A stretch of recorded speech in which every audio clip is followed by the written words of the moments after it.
برسات ہوتی ہے۔ اگر آپ کہنا چاہیں تو یوں کہہ سکتے ہیں کہ امام حسین کی شہادت وہ شہادت ہے جس پر آسمان بھی خون کے آنسو رویا ہے، جس پر آسمان بھی خون کے آنسو رویا ہے، جس پر آسمان خون کے آنسو روئے اسے امام حسین کی شہادت کہتے ہیں۔ اسی طریقے سے آپ دیکھیں، اللہ اکبر، بیت المقدس میں جہاں سے پتھر اٹھایا جاتا تازہ خون نظر آتا نکلتا ہوا، یہ کسی اور کی شہادت پر یہ نشانی نظر نہیں آئی۔ مشہور یہی ہے کہ یہ امام حسین کی شہادت۔ اور بھی مزید چیزیں، جو ہے وہ سورج کو گہن لگ گیا، تارے آپس میں ٹکرانے لگے، دن کے وقت رات کا سما نظر آنے لگا۔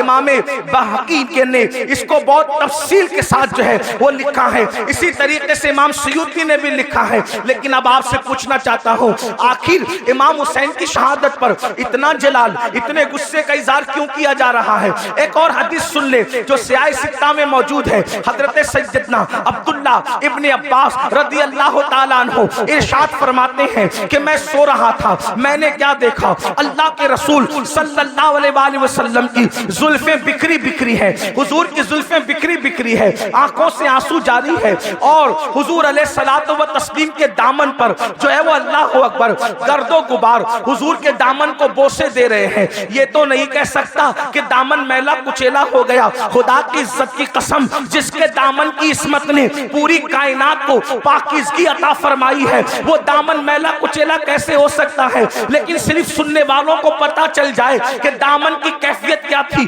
اللہ اکبر، ابن عباس کے فرمان کا مفہوم ہے، میں نے دیکھا زلفیں بکھری ہے، جس کو معلوم ہے اس کو معلوم ہے، جو نہیں جانتا وہ سن لے۔ مصطفیٰ جان رحمت کی زلفیں کبھی نہیں بکھرا کرتی تھی۔ لوگ سوتے ہیں تو سوتے میں آدمی کے بال بکھر جاتے ہیں، لیکن یہ میرے نبی کا معجزہ ہے، سونے میں بھی حضور کی زلفیں کبھی نہیں بکھرا کرتی تھی۔ بہت تفصیل سے میں نے اس کو کئی مقام پر بیان کیا، آج وقت بچانے کے لیے تفصیل نہیں پیش کرتا، صرف اتنا اجمال پیش کرتا ہوں۔ حضور کی زلفیں کیوں نہیں بکھرا کرتی تھی؟ وجہ یہ تھی، بدر و احد کا ہنگامہ بھی حضور کی زلفوں کو نہیں بکھیر سکا۔ اللہ اکبر، خندق و خیبر کی مصیبتیں بھی حضور کی زلفوں کو بکھیر نہیں سکی، مگر اللہ اکبر کیوں زلفیں نہیں بکھرتی تھی؟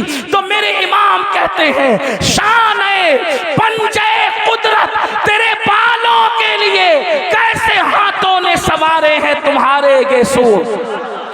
کسی کے بال ماں سنوارتی ہے، کسی کے بال باپ سنوارتا ہے، کسی کے بال بھائی بہن سنوارتے ہیں، کسی کے بال وہ خود سنوارتا ہے، لیکن حضور کی زلفیں وہ تھی، شانہ پنجے قدرت نے ان کو سنوارا تھا، قدرت کے ہاتھوں نے ان بالوں کو سنوارا تھا۔ اس لیے بدر ہو، احد ہو، خندق ہو، خیبر ہو، حضور کی زلفیں بکھرا نہیں کرتی تھی، مگر اللہ اکبر بدر و احد کے ہنگامے، خندق و خیبر کی مصیبتیں جس رسول کی زلفیں کو بکھیر نہ سکی، آج عبداللہ ابن عباس کہتے ہیں حضور کی زلفیں بکھری بکھری ہے، حضور کے دامن پر اللہ اکبر گرد و غبار بوسے دے رہے ہیں، خون کے چھینٹے حضور کے جبے پر ہیں، حضور علیہ السلام کی داڑھی آنسوؤں سے تر ہے۔ میں نے پوچھا اللہ خیر کرے یا رسول اللہ، خدا آپ کو وہ دن نہ دکھائے اللہ اکبر جس میں آپ کو تکلیف ہو۔ یا رسول اللہ، آج آپ کی داڑھی بکھری ہے، آج آپ کی زلفیں بکھری ہے، آج آپ کی آنکھوں میں آنسو ہے، آج آپ کے دامن پر خون کے جو ہے وہ آثار ہیں، آپ کے دامن پر گرد و غبار ہے، یا رسول اللہ وجہ کیا ہے؟ تو حضور علیہ السلام کے ہاتھ میں ایک بوتل تھی، حضور نے وہ بوتل دکھائی اور بوتل دکھا کر کے فرمایا، عبداللہ صبح سے لے کر اب تک میں حسین کے مقتل میں تھا، عبداللہ صبح سے لے کر اب تک میں حسین کے مقتل میں تھا، حسین کی قتل گاہ میں تھا، حسین اور اس کے ساتھیوں کا خون اٹھا اٹھا کر کے اس شیشی میں اس بوتل میں جمع کر رہا تھا۔ عبداللہ ابن عباس کہتے ہیں جب میں خواب سے بیدار ہوا تو میں نے دن تاریخ کو نوٹ کر لیا، اور جب امام حسین کی شہادت کی خبر آئی تب پتا چلا کہ جس وقت میں خواب دیکھ رہا تھا اسی وقت امام علی مقام کی شہادت بھی تھی۔ ایسا ہی خواب سیدہ ام المومنین ام سلمہ بھی بیان کرتی ہے، میرے آقا علیہ السلام کے دیوانوں، کیا کسی کی شہادت کے موقع پر حضور اس طرح خون سمیٹتے نظر آئے؟ کیا کسی کی شہادت کے موقع پر اس طرح زلفیں بکھرتی نظر آئی؟ کسی کی شہادت کے موقع پر इस तरह दाढ़ी बिखरती नजर आई, ऐसा क्यों हुआ? और याद रखना फिर शहादत गाह भी घर के करीब नहीं है, शहादत गाह भी घर के करीब नहीं है, बहुत दूर लाया जाता है, मैदान में ठहराया जाता है। 22,000 के लश्कर को 72 से मुकाबला करवाया जाता है और 3 दिन भूखा प्यासा रख करके दर्दनाक अंदाज में शहादत होती है। वजह क्या थी? मैं फलसफे शहादत नहीं बयान कर रहा हूं, सिर्फ अपने जवानों की तवज्जो चाहता हूं। करबला सुनने के लिए आने वालों, करबला की दास्तान सुनने के लिए आने वालों, इमाम हुसैन का पैगाम सुनने के लिए आने वालों, मुझे बताओ कोई ये कह सकता था कुरान और अहले बैत को आका ने छोड़ा है तो कुरान तो मुझे पढ़ना नहीं आता? तो गोया के बताया जा रहा है जिसको कुरान पढ़ना नहीं आता, जो कुरान नहीं जानता, वो करबला में किरदार हुसैन देख ले, उसको समझ में आएगा कि कुरान का तर्जुमा क्या है। कुरान ताकों में रखा जाता है, हुसैन को कंधों पे बिठाया जाता है, कुरान नमाज में पढ़ा जाता है, लेकिन हुसैन के लिए सजदे तवील कर दिए जाते हैं। कुरान मिंबर पर से उसका पैगाम पहुंचाया जाता है, हुसैन के लिए मिंबर छोड़ के जमीन पे आया जाता है, कुरान को सीने से लगाया जाता है, हुसैन को जबान चुसाया जाता है। गोया के कुरान को जबान पे रखा जाता है और जबान पर हुसैन को रखा जाता है। अंदाजा तो फरमाए किस तरीके से खूबसूरत अंदाज है। अल्लाह अकबर, जिस सीने में कुरान आ जाए वो सीना रोशन हो जाता है। और अल्लामा अब्दुर्रहमान जामी लिखते हैं हुसैन पाक इतने खूबसूरत थे कि रात के अंधेरे में जब गलियों में चलते थे तो चेहरे से ऐसी रोशनी निकलती थी कि उस रोशनी में लोग सफर तय करते हुए नजर आया करते थे।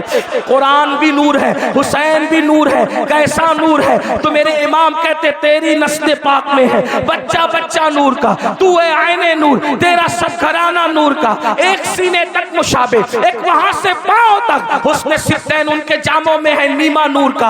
अब मुझे बताओ, अल्लाह के रसूल फरमा रहे हैं 2 भारी चीजें छोड़ के जा रहा हूं, इनको पकड़ना गुमराह नहीं हो सकते। एक कुरान है, दूसरी मेरी अहले बैत है। इमाम मैदान में आए और मैदान में आने के बाद वक्त का सबसे बड़ा मुजरिम, वक्त का सबसे बड़ा गुंडा, वक्त का सबसे बड़ा पलीद, वक्त का सबसे बड़ा दीन का दुश्मन यजीद पलीद लईन के सामने मुकाबले के लिए खड़े हुए। अब जरा तवज्जो करना मुसलमानों, गौर करना, मेरी कौम के जवानों गौर करना। इमाम अली मकाम अला जद्दी वाली सलाम मिशन लेकर करबला में आए। कौन सा मिशन? दीन को बचाने वाला मिशन। कौन सा मिशन? दीन के तहफ्फुज का मिशन। कौन सा मिशन? शरीयत के तहफ्फुज का मिशन। कौन सा मिशन? गलबे दीन का मिशन। अब आपसे पूछना चाहता हूं मेरे आका अलैहिस्सलातु व तस्लीम के प्यारे दीवानों, अल्लाह के रसूल फरमा रहे 2 भारी चीजें छोड़े जा रहा हूं। एक कुरान है, दूसरी मेरी अहले बैत है। और फिर अहले बैत से मोहब्बत के बारे में इतनी तालीम दी, इतनी तालीम दी, इतनी तालीम दी। फरमाया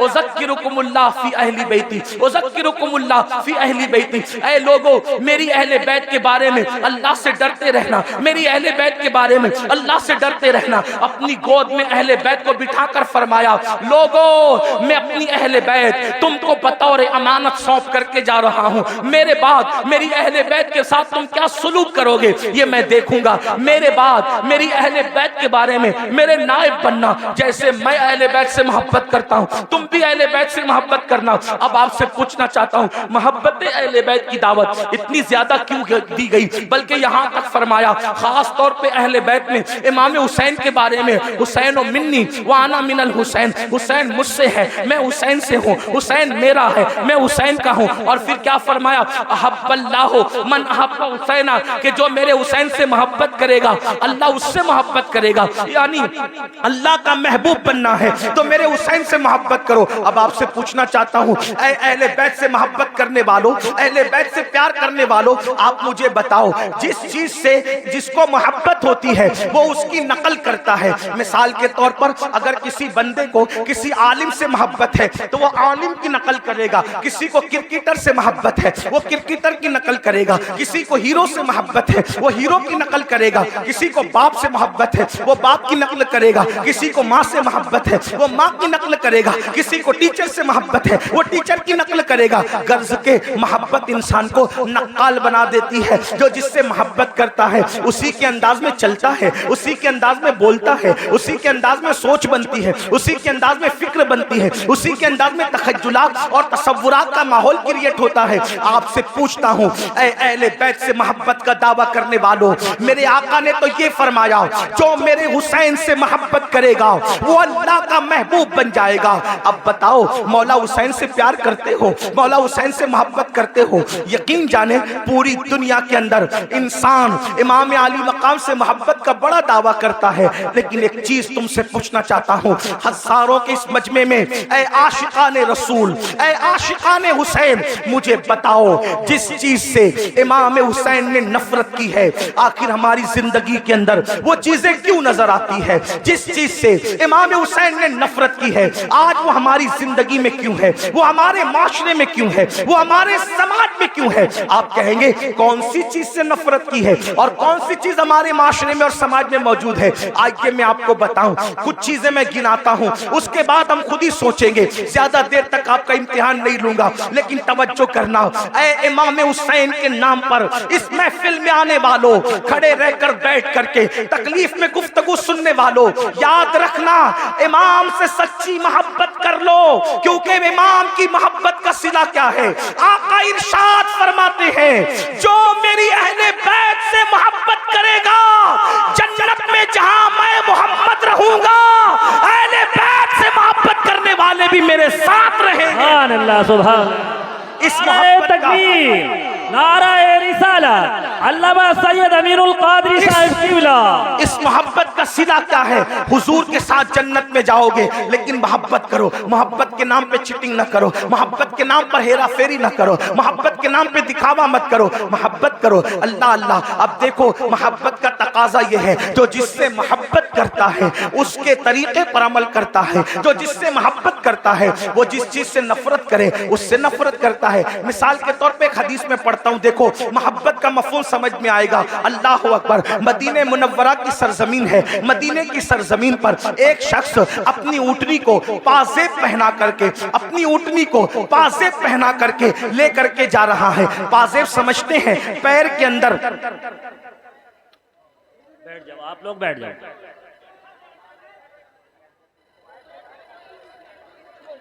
पैर के अंदर जो घुंघरू बांधे जाते हैं उसको पाजेब कहते हैं। पाजेब किसको पहना के ले जा रहा है? ऊँटनी को। तवज्जो करना, माएं और बहनें भी मौजूद है, उनकी भी तवज्जो। ऊँटनी को पाजेब पहना कर ले जा रहा है, छम छम की आवाज ऊँटनी के पैर में बंधे हुए पाजेब और घुंघरू से आ रही है। उम्मुल मोमिनीन सैयदा आयशा सिद्दीका ने जैसे ही घुंघरू की और पाजेब की आवाज सुनी, फौरन कान पर हाथ रख लिए और अपनी कनीज से कहा, जाओ उस ऊँटनी वाले को मेरा नाम कहना और मेरा नाम लेकर के कहना, खबरदार ऊँटनी रोक दे। जब ऊँटनी वो रोक दे मेरे नाम से, तो उससे कहना पाजेब उतार दे।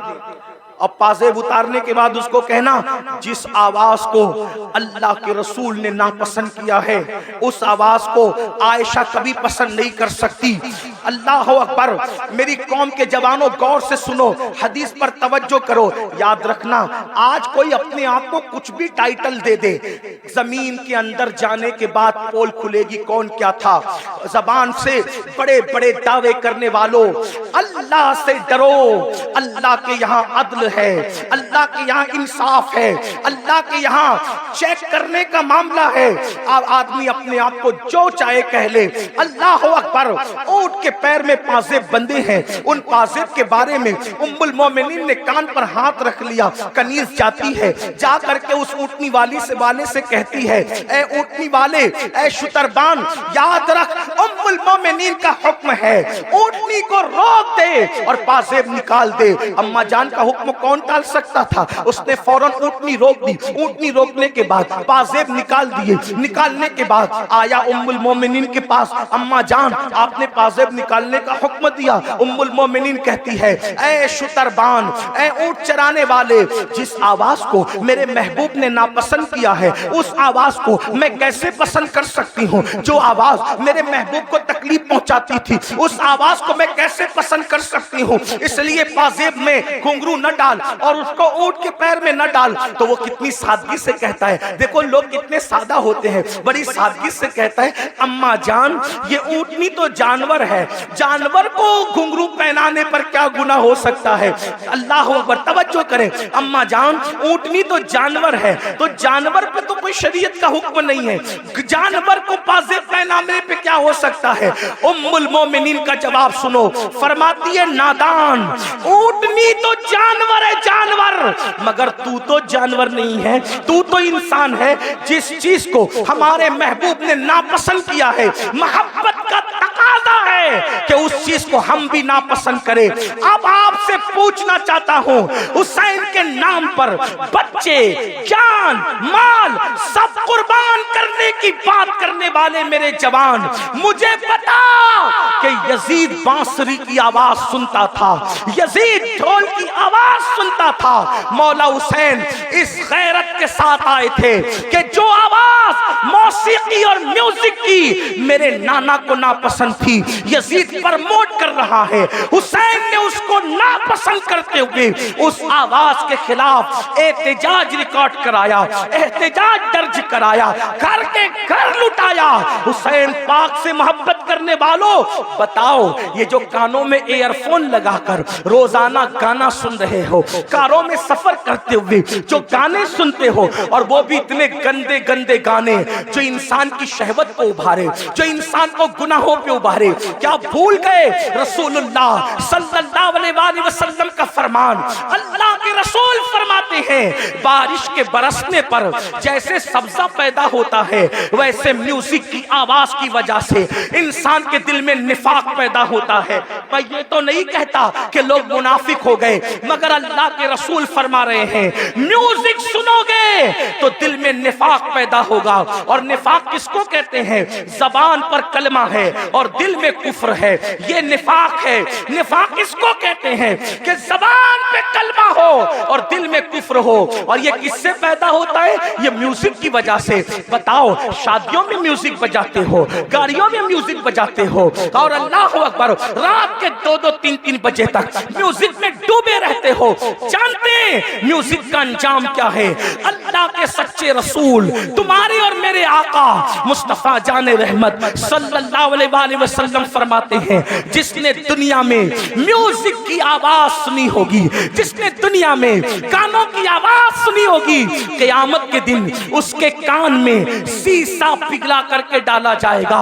اے میری قوم کے جوانوں، اپنے گھر کے گرم کیے ہوئے تیل کو اگر کان میں ڈالو اور تیل زیادہ گرم ہو جائے تو آدمی اس کو برداشت نہیں کر پاتا.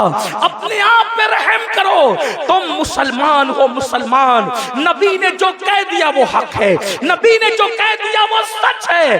جہنم کی آگ سے، جہنم کی آگ پر پگھلایا ہوا سیسا جب کانوں میں ڈالا جائے گا اس وقت کیا بنے گا؟ مسلمان ہونا، کلمہ پڑھا ہے نا،